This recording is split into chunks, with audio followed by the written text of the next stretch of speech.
to know this. The European financial crisis entered a dangerous new phase this weekend, and it could mean disaster for the global economy.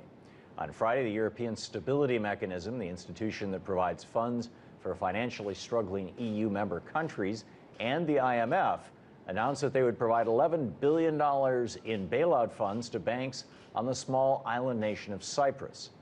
But there was a catch. In exchange for that bailout, the EU and the IMF plan to slap Cypriots with harsh penalties on their bank deposits. Depositors who have more than 100,000 euros in their bank accounts will face a 9.9% penalty, essentially a tax, and those who have less than that amount will see a 6.75% levy.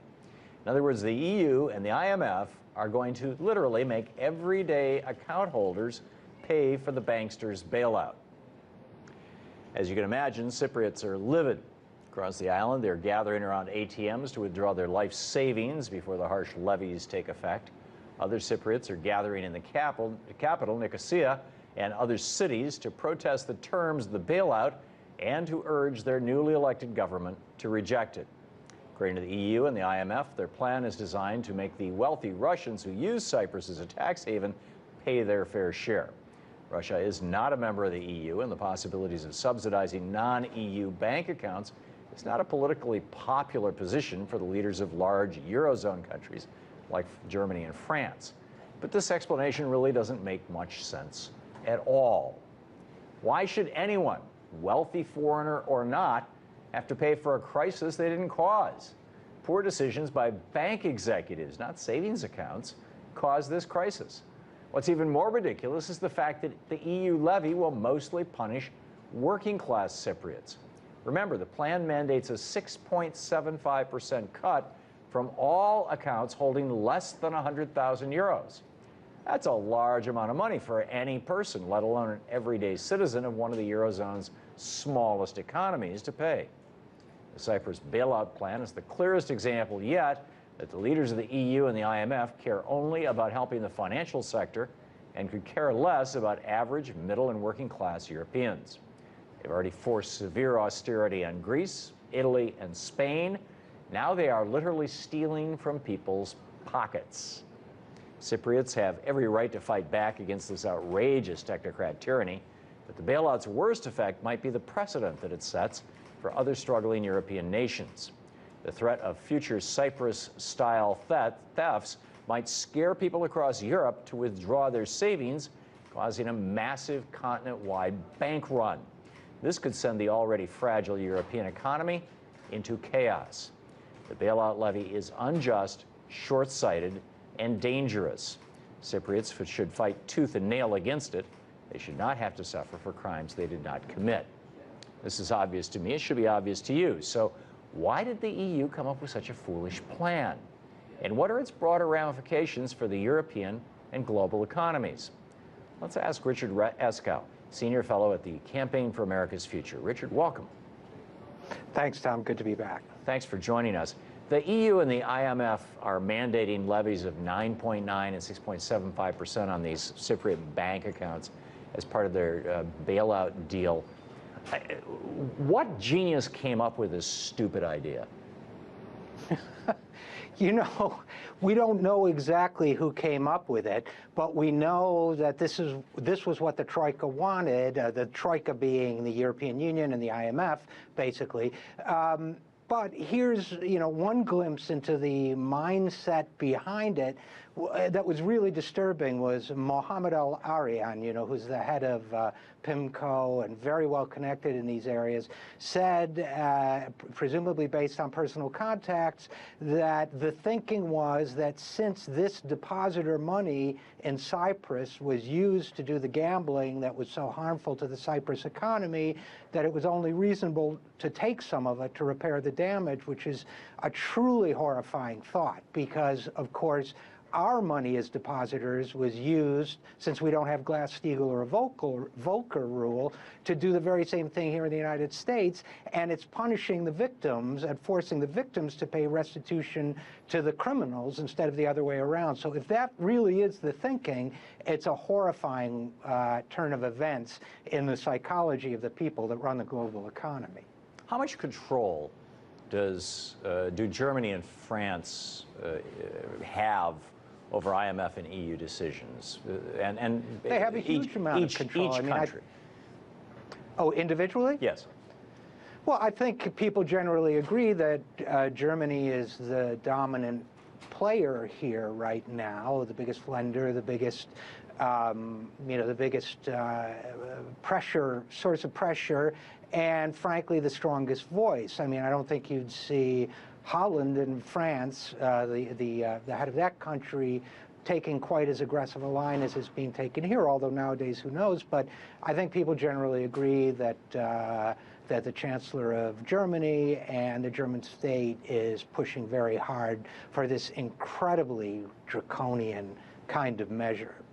There are people in Spain, in Greece, in Portugal, in Ireland, and a number of countries who are mostly on the left, although some in the hard right parties, who are basically coming right out and saying that Germany controls the euro, Germany is the largest force in the EU, that the euro has kind of by extension become the old Deutschmark, and that Germany has now officially won World War II. Is that like really radical, weird speak, or is there something to that? I wouldn't necessarily bring World War II into it, but I think there's some merit to it. Look, I mean, Germany's had it both ways for 10 years now. It's been able to have all the advantages of a weak currency. It makes its products, its manufacturing products exportable and so on, while shuffling off all of the disadvantages of a weak currency onto these other states. And so it's been playing it both ways. It's dominated the entire European market.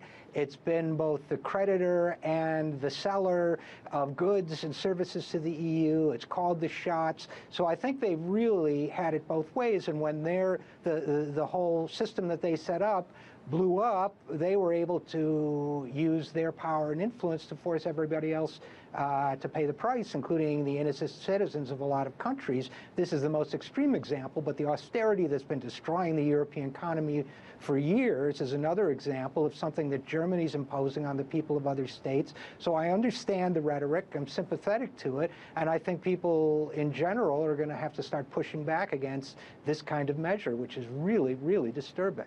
If the United States was run like the European Union, and we would correct me if I'm wrong on this, it seems that we would have a situation where the states that chronically pay more in taxes than they get back, for example, New York and California, would be kind of in Germany's situation, saying, come on, guys, pay us back, privatize your schools, sell off your roads, give us the money.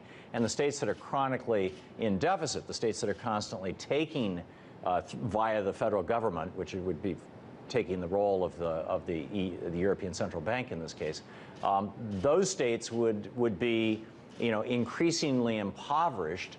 Mississippi, West Virginia, Alabama, the red states basically would be increasingly impoverished, and their people would be being squeezed harder and harder and harder, their social welfare programs being cut more and more. First of all, this is kind of the setup for the question, is that a reasonable starting point analogy?